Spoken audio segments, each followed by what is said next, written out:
Wabarakatuh. Alhamdulillah rabbil alamin.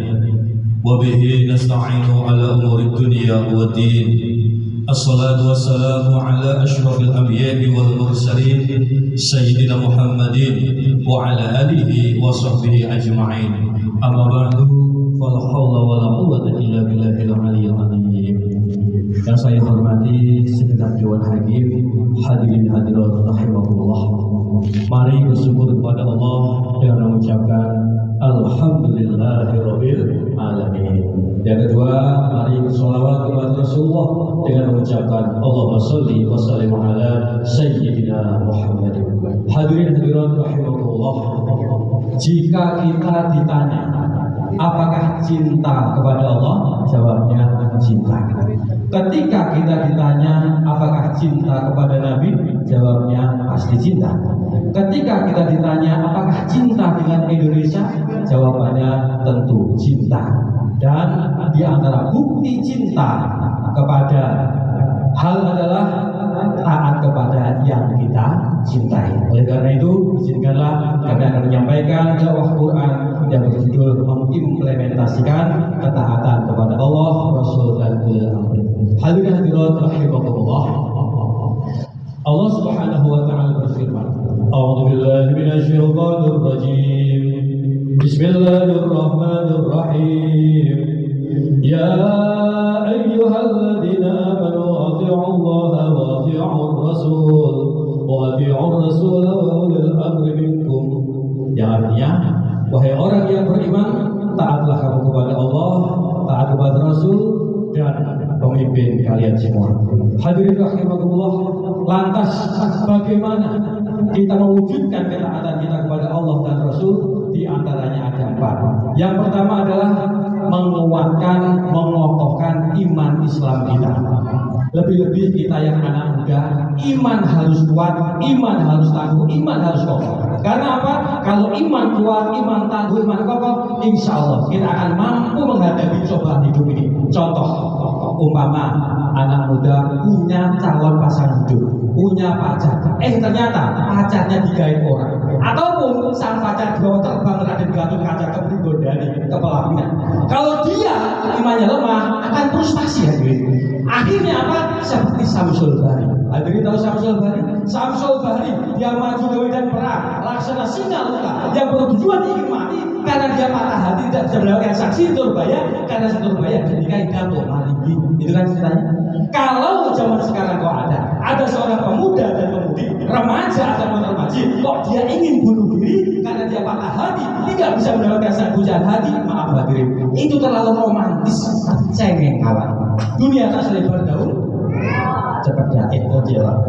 Hadirin rahimakumullah, oleh karena itu iman harus kuat. Lantas, bagaimana menguatkan iman Islam ini? Di antaranya adalah 1, berteman dengan orang soleh. Yang kedua, banyak belajar ilmu agama. Yang ketiga, banyak beribadah. Hadirin rahimakumullah. Dan ternyata hadirin, ini dalam Al-Quran itu disebutkan nilai iman Islam kita.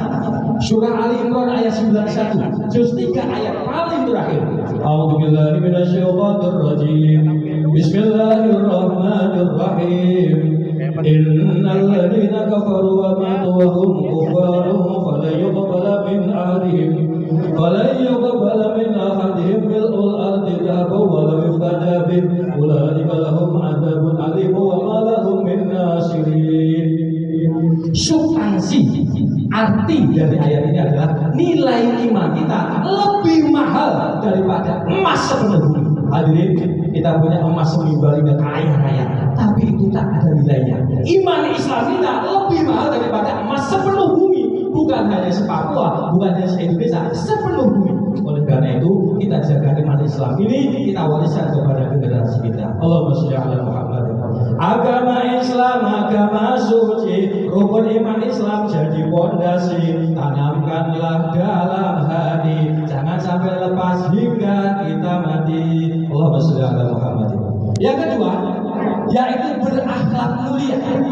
Berakhlak mulia, baik berakhlak di dunia nyata maupun di dunia maya. Sekarang kita hidup di 2 dunia. Bagaimana berakhlak di dunia nyata? akhlak itu sopan santun. Sopan santun itu tata krama. Tata krama itu etika. Etika itu budi pekerti. Budi pekerti itu unggah ungguh. Unggah ungguh itu balik lagi ke akhlak. Apa akhlak itu? Dalam kitab Riyadhus Shalihin, Imam At-Tirmidzi meriwayatkan dari Abdullah ibn Mubarak bahwasanya Abdullah ibn Mubarak meriwayatkan menafsirkan tentang husnul khuluq, akhlak yang mulia. Ada 3. Yang pertama, tolaqatul wajhi, wajah yang ramah, wajah yang murah, senyum. Tapi tidak harus proporsional. Jangan senyum sendiri, bahaya. Yang kedua, badrul ma'ruf, memberi sesuatu yang baik, yang membahagiakan orang. Yang ketiga, kaful ada, yang menghindarkan seseorang dari hal yang menyakitkan. Itu bijak, yaitu di dunia nyata. Dan juga kita bijak di dunia maya. Yang lebih kita kenal yaitu bijak bermedia sosial. Kita umpama di dunia nyata santun baik, di dunia nyata pada berbuah sama bohong. Maka kita juga bijak di dunia nyata dan bijak di dunia maya. Lantas bagaimana bijak di dunia maya ini? Jangan mudah percaya berita, jangan mudah menyebar berita. Satu lagi, jangan mudah percaya berita, jangan mudah menyebar berita. Saring sebelum sharing, sabar sebelum sebar, tahan sebelum kita yang ditahan, dan berangan panjang sebelum membuat cuitan. Tolong tepuk tangan sedikit. Dulu ada bapak polisi yang namanya Bapak Paulus Waterpauw menulis sebuah lagu yang berjudul Saya Indonesia, Saya Antiwak. Renungkan sejenak sebelum kau pergi dan baca sampai kau mengerti. Jangan karena tertarik judul yang provokatif dirimu mau berbagi. Pahami asalnya, cermati sumbernya. Apakah direkayasa? Jangan tergoda, jangan percaya. Jangan tergoda, jangan percaya sebelum jelas dan nyata. Buang sana cerita murahmu, buang sana kabar palsumu, bawa sana berita hoakmu, ujaran kebencianmu. Kami cinta Indonesia, kami cinta Pancasila, kami cinta kedamaian, kami tak dapat dipecah belah. Tolonglah tepuk tangan dari yaitu berakhlak mulia baik di dunia nyata dan di dunia maya. Yang ketiga, yaitu mengamalkan ilmu. Mengamalkan ilmu. Karena salah satu buah ilmu adalah amal. Hadirin, orang yang punya ilmu tapi tidak mengamalkannya, ia bisa pintar tapi sayang tak benar.